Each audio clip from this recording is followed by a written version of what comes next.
안녕하세요. 한스팜 스토리입니다. 한파와 폭설에 대비한 하우스 작물과 비닐하우스 보호는 어떻게 하는지 그 방법에 대해서 이야기하겠습니다. 며칠 가을 날씨처럼 따뜻하더니 다시 세차게 몰아치는 한파 때문에 한방눈이 펑펑 내립니다. 이제 더 이상 미룰 수 없는 텃밭 농사의 마지막 월동 준비를 오늘 해야만 할 것 같습니다. 아직 텃밭에 심어져 있는 대파를 뽑아 얼지 않도록 비닐하우스 안에 옮겨 심어야 했습니다. 대파는 저 상태로 월동이 가능하지만은 잎이 모두 고사하고 줄기와 뿌리만 남아있게 됩니다. 일부는 추운 겨울을 견디지 못하고 아예 죽는 경우도 있습니다. 아무튼 추운 겨울에 노지 대파는 먹을 수 없기 때문에 먹으려면은 하우스에 옮겨 심어야 합니다. 다행히 어제 비가 오기도 했고 땅이 얼지 않아서 뽑기는 수월했습니다. 그동안 가끔 찾아온 최강 한파에 대파잎은 일부 누렇게 변했지만은 아직은 푸른 잎이 남아 있었고 밑 줄기는 통통해서 쓸만했습니다.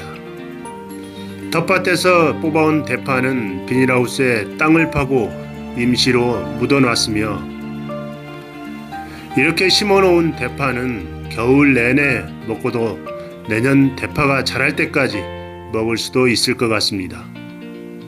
비닐하우스는 별도의 난방을 하지 않는 이상 바깥 온도와 큰 차이가 없습니다.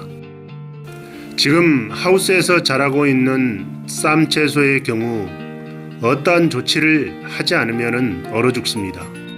그래서 비닐하우스 내의 작물을 보호하기 위해 비닐을 터널형으로 덮어줘야 합니다. 배추와 대파를 옮겨 심은 곳에는 약간의 한기를 막아줄 비닐을 덮어주었습니다. 사실 비닐만 덮어 놓으면 그다지 큰 효과는 없으나 조금이라도 시간은 벌 수가 있습니다. 그러나 작년 경험을 비춰볼 때 추워서 자라지는 않지만은 죽지는 않아서 저렇게라도 임시로 보온을 해주는 것이 안 해주는 것보다는 훨씬 오래 버팁니다. 그런데 쌈 채소가 자라는 곳은 안전하게 터널을 만들어주면은 추위에 강한 상추나 시금치 등은 죽지 않기 때문에 추운 겨울에도 수확해서 먹을 수 있습니다. 비닐 터널 위에 다시 부직포를 씌워 놓으면은 보온이 돼서 한파가 몰아쳐도 이상이 없습니다. 이제 23년 겨울 마지막 월동 준비가 남았습니다. 올해 겨울은 슈퍼 엘니뇨의 영향으로 난동이 될 것이라고 예상을 하고 있습니다. 즉 따뜻한 겨울이 될 거라는 것인데 이것은 또한 추울 때 춥고 더울 때는 더 덥다는 것이고 겨울답지 않게 비도 많이 내리고 눈이 오면은 습한 폭설이 내린다는 것입니다.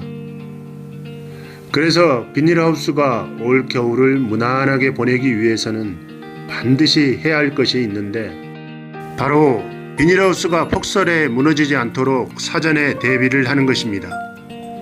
물을 많이 머금은 눈이 내리는 경우는 기온이 그다지 낮지 않은 날씨에 비가 눈이 되는 경우인데 이때 통상 폭설이 되어 많이 쌓이게 되고 물을 머금은 무거운 눈이 비닐하우스에 쌓이면은 그 무게를 견디지 못하고 하우스가 무너지게 됩니다. 그래서 폭설이 내리기 전에 비닐하우스가 무너지지 않도록 하우스 내에 지지대를 만들어줘야 합니다. 지지대는 비닐하우스 폭과 길이 그리고 파이프 자재의 굵기에 따라 다른데 통상 5 내지 10m 간격으로 가운데 가로대에 수직으로 받쳐줍니다. 그래야만 위에서 누르는 눈의 무게를 받쳐줄 수 있는 것입니다. 또한 비닐하우스 위에 눈이 녹으면서 흘러내릴 수 있도록 하기 위해서 하우스 비닐 위에 덮여져 있는 부직포나 인삼천 등은 반드시 제거를 해줘야 합니다. 이렇게 해서 비로소 비닐하우스 작물 보호를 위한 월동 준비를 모두 마쳤습니다. 감사합니다. 한스팜 스토리였습니다.